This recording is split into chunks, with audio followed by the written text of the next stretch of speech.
Is there a reason? Is there a bottleneck somewhere? Is there a bureaucratic problem? Is there a reason why it can't be done, or it hasn't been done already?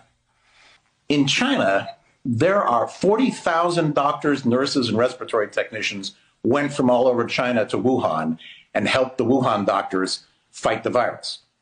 There's no more virus in Wuhan. Those doctors have all gone home. There have been victory parades for them, gratitude, flowers, and everything. They're heroes. They have skills in fighting COVID-19. Any doctor will tell you that an old doctor who has seen the cases before knows what to look for. A young doctor who has never seen a case before is scared and nervous and doesn't know what to look for.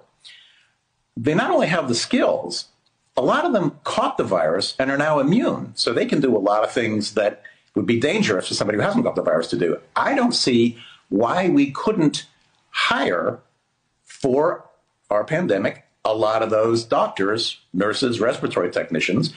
We would need to find translators, but that's not so tough in New York City. We would need to pay them, but American wages look pretty good to Chinese doctors. The bottleneck, I fear, is that the Trump administration may be so afraid to admit that it might need help from outside that it will refuse them visas. But again, that would cost lives. I think that would be a mistake. I mean, apparently, when Mr. Trump on Friday talked about his conversation with President Xi of China, he didn't mention that President Xi offered him help. Didn't want to mention that at all. But if you look at the reporting out of China, that was clear.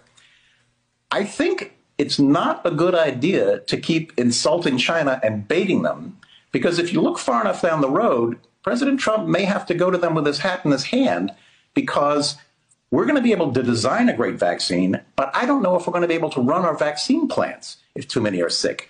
I'm not quite sure. We may need vaccine from China, and they, out of anger, could simply say, sure, it'll be $10,000 a dose. And that's the free market working with you on the bad end of the stick. We don't want to face that. So I think we got to think about opportunities here for being smart about getting a hold of the supplies we need, getting a hold of the expertise we need.